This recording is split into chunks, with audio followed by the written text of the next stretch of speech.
Joana d'Arc, uma das figuras mais importantes da história que, mesmo com sua breve vida, conseguiu realizar mudanças fundamentais na história da Europa e talvez até do mundo inteiro. Vamos falar um pouco mais sobre como foi essa vida dela? Então, clica em curtir, se inscreva e vamos embora!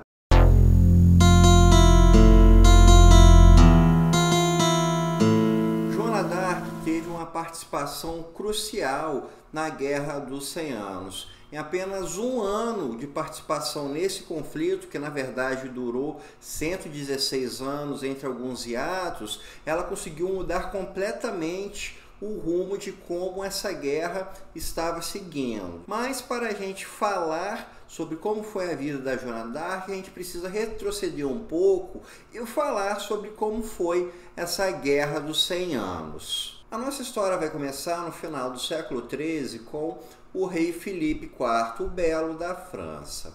Ele foi rei na virada do século XIII para o século XIV e aconteceu um problema de sucessão com a família dele. Ele era da dinastia Capeto, ele teve 3 filhos e uma filha, só que as esposas dos seus filhos cometeram adultério e foram condenadas a ficar trancafiadas em torres pelo resto da vida. Então, os filhos do rei não puderam ter filhos, porque suas esposas legítimas estavam presas. Então, houve uma vacância no trono a longo prazo. O filho mais novo do Filipe IV Belo chegou a ser rei, mas como não havia uma continuidade na árvore genealógica, acabou então que a dinastia Capeto acabou e chegou ao poder uma nova dinastia, que foi a dinastia de Valois, que vinha de um irmão do Filipe IV o Belo. Só que Isabela, a filha de Filipe IV, se casou com Eduardo II, que era o rei da Inglaterra, e os dois juntos tiveram um filho que foi o Eduardo III. Então aí você começa a ter um problema de disputa pela coroa real. O descendente direto do Filipe IV o Belo era justamente o Eduardo III, o rei da Inglaterra, no caso pela via da filha de Filipe IV. Já o rei da França era de uma outra casa dinástica, a casa de Valois. Então o rei da Inglaterra questionou que quem deveria ser de fato o rei da França era ele. E se a gente somar aqui nessas monarquias medievais, essas monarquias antigas, a ideia de tomar territórios, de ir atrás de novos territórios, de querer expansão territorial era algo extremamente comum. Então a gente vai ter aqui o rei da Inglaterra com uma boa justificativa para que ele entrasse em guerra com a França. Então, em 1337, começou a Guerra dos 100 Anos, quando a Inglaterra começou a tomar o poder na França. Essa guerra ela ocorreu em 3 fases. Essa primeira fase começou em 1337, então você teve avanços, recuos, mas teve períodos de trégua, e aqui a gente vai dar um avanço de quase um século na história. Nós vamos para 1415. Em 1415, o rei da Inglaterra era o Henry V. O Henry V era uma figura bastante belicosa, ele tinha todo um contexto militar em torno dele. Ele lidou com uma revolta interna na região dos galeses, né, do país de Gales. Ele reprimiu essa revolta e quando ele chegou ao poder, a Guerra dos 100 Anos estava em um período de trégua. E então ele, como descendente do Filipe IV o Belo, reivindicava a coroa da França para ele. Ele deu início então à terceira e última fase da Guerra dos 100 Anos. Nessa época, o rei francês era Charles VI, também conhecido como Charles VI o Louco. Os registros históricos levam a se considerar que ele provavelmente sofria de esquizofrenia ou de algum transtorno mental semelhante, porque ele tinha a surtos psicóticos, alucinações, delírios. Então ele tinha uma série de problemas mentais que interferiam diretamente nos assuntos da coroa. E isso fez com que o reinado dele fosse um reinado um tanto quanto tumultuoso. Muitos nobres não viam nele uma figura conhecida. Então, quando o Henrique V ele iniciou essa guerra contra a França, ele conseguiu um forte aliado que foi o Ducado de Borgonha. Aí existem duas hipóteses sobre o motivo de Borgonha ficar do lado da Inglaterra em uma guerra contra a própria França. Por um lado, a gente pode considerar que o Ducado de Borgonha considerava que o Henrique V seria um rei melhor do que um rei instável como o Charles VI. Por outro lado, também existiria a hipótese da disputa interna, de que a Casa de Borgonha queria justamente ver o rei da França ser derrubado para que eles viessem a tomar a coroa para si. O Henrique V ele conseguiu um imenso avanço sobre a França, ele venceu diversas batalhas, ele foi subjugando todo o norte da França e ele conseguiu conquistar a cidade de Paris. O Charles VI, então, se vendo derrotado, assinou um tratado que é o Tratado de Troyes. O Tratado de Troyes reconhecia o Henrique V como o rei da França e simplesmente tirava o filho do Charles VI, que também se chamava Charles, da sucessão da coroa. E esse tratado também fez com que a filha do Charles VI, a Margarete, se casasse com Henrique V. Então, o Henrique V foi coroado rei da França. Em 1421, ele engravidou a sua esposa Margarete, mas ele morreu em 1422 na França e a sua esposa grávida foi para a Inglaterra. O filho deles veio a se chamar Henri VI, mas como era um bebê e o rei tinha morrido, houve um período então de regência na França. Foi nesse contexto da guerra, com a Inglaterra tomando toda a região norte da França, tomando Paris, com o rei da Inglaterra sendo coroado rei da França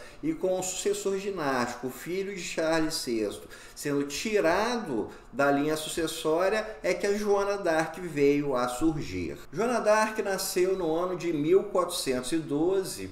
Ela era filha de camponeses e nasceu justamente em uma vila que ficava ali na divisa entre os territórios franceses e dos territórios ingleses. Ela começou a ouvir vozes de São Miguel, de Santa Catarina, de Santa Margarida. Essas vozes a levavam para uma missão divina em que ela deveria fazer com que o Charles fosse coroado como legítimo rei da França. Nessa época, o Charles vivia na cidade de Chinon e, aos 16 anos, em 1428, a Joana d'Arc se apresentou onde ele morava, solicitando uma audiência com ele, dizendo que estava em uma missão divina.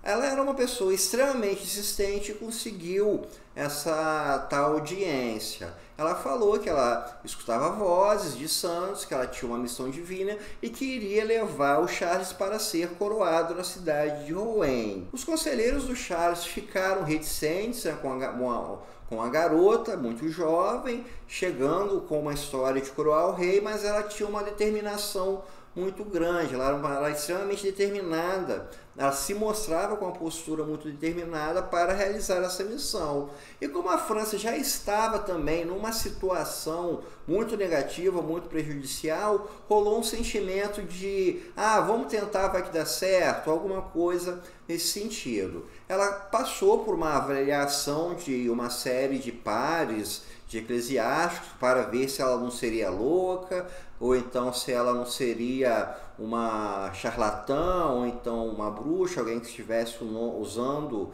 né, o nome divino em vão, acabou que esses padres, né, esses clérigos que a avaliaram, a consideraram apta, e então ela conseguiu iniciar essa missão dela. A missão dela começou de fato em 27 de abril de 1429.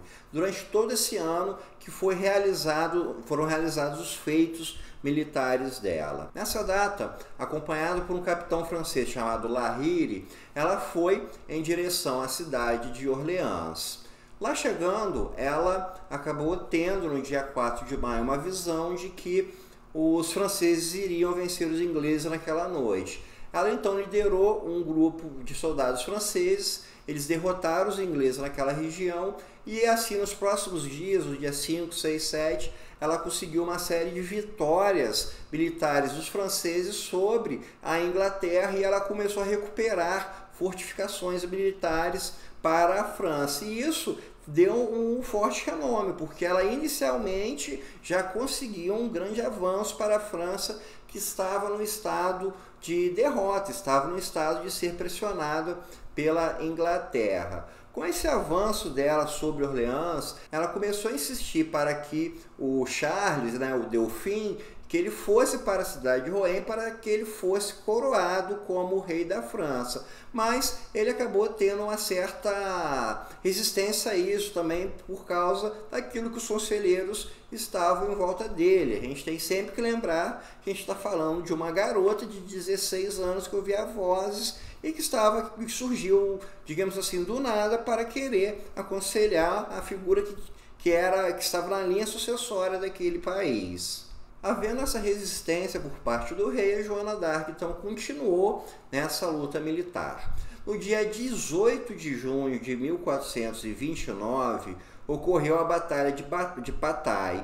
E antes dessa batalha, ela teve uma visão de que os franceses teriam a maior vitória deles durante toda essa Guerra dos 100 Anos. E foi exatamente isso que aconteceu. Os franceses derrotaram os ingleses, conseguiram avançar ainda mais, e isso começou a dar para Joana d'Arc uma aura de pessoa invencível, de uma pessoa que não podia ser derrotada dentro do campo de batalha. Ela então seguiu insistindo para que Charles fosse coroado e ele enfim aceitou. Em 29 de junho ele chegou na cidade de Rouen e em 17 de julho ele foi coroado como Charles VII, rei da França. A Joana d'Arc se ajoelhou diante dele, reconhecendo nele a figura do rei da França, e ela escreveu para Borgonha, para o Duque de Borgonha, pedindo para que ele abandonasse os ingleses, para que ele reconhecesse o Charles VII como legítimo rei da França e apoiasse os franceses contra os ingleses naquela batalha. Um outro ponto também é que ela começou a insistir para que as tropas francesas marchassem em direção de Paris, para que tomassem Paris. Porém, o rei não estava interessado nisso. Charles VII tinha a sua resistência, tinha uma relutância de seguir para Paris, mas a Joana d'Arc prosseguiu com as suas tropas.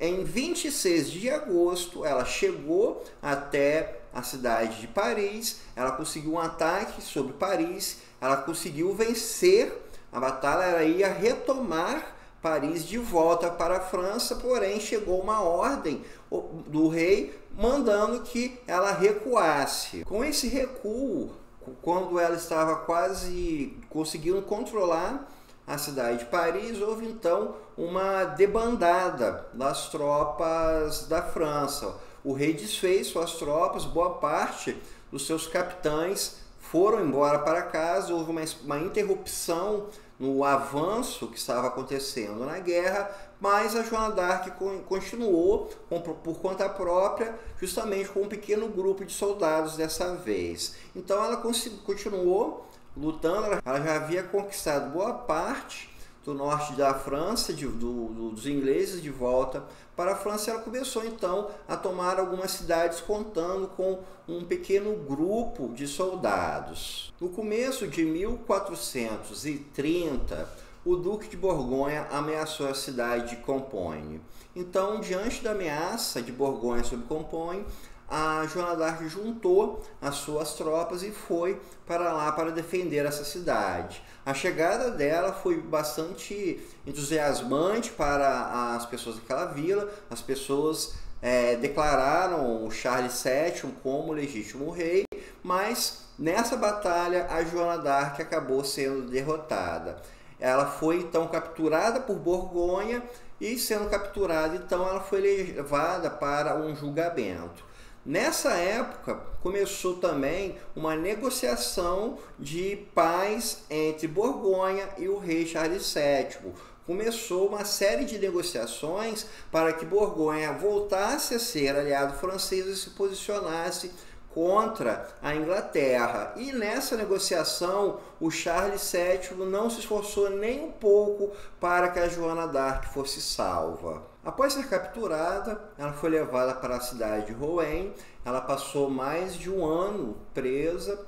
Ela teve um julgamento no qual foi acusada de bruxaria, de heresia, de que ela escutava vozes, que ela usava o nome de Deus em vão, ou seja, uma série de acusações referentes a essa questão religiosa. E ela estava sendo julgada justamente na região de Borgonha, que era aliada aos ingleses. Então, ela já estava condenada de antemão. Em 30 de maio de 1431, aos 19 anos, Joana d'Arc então foi executada na cidade de Rouen.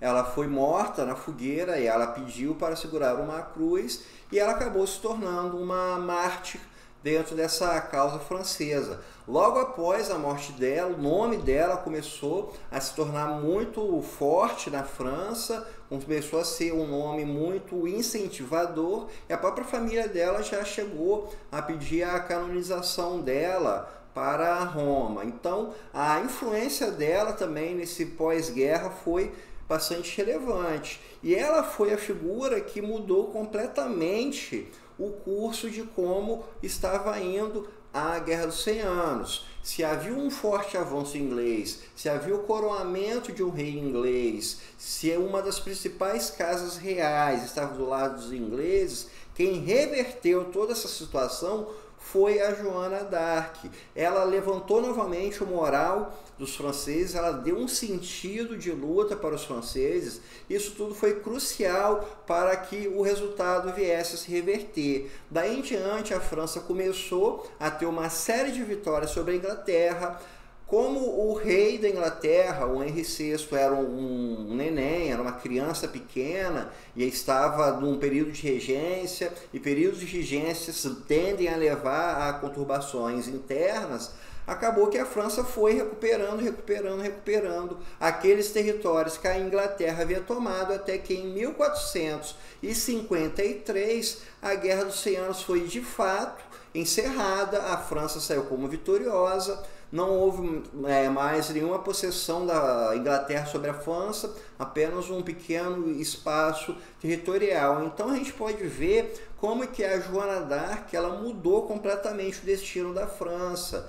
Se a vitória da Inglaterra fosse completa sobre a França, se a França fosse integrada ao Reino Unido, provavelmente toda a história que a gente conhece, tanto da Europa quanto do mundo inteiro, seria diferente, porque tanto a Inglaterra quanto a França foram os dois principais países colonizadores da América, na África e na Ásia. Então a gente pode pensar numa geopolítica que seria completamente diferente se não fosse a existência da Joana d'Arc. Então, nesse um ano e pouco que ela teve de ação militar ativa, ela conseguiu promover uma mudança extrema no rumo de toda a humanidade, toda a geopolítica mundial. E no ano de 1920, o Vaticano finalmente a reconheceu como santa. E esse vídeo vai ter uma continuação, porque essa história não para por aí. Se em 1453 a Guerra dos 100 Anos se encerrou, uma outra guerra viria a acontecer em seguida,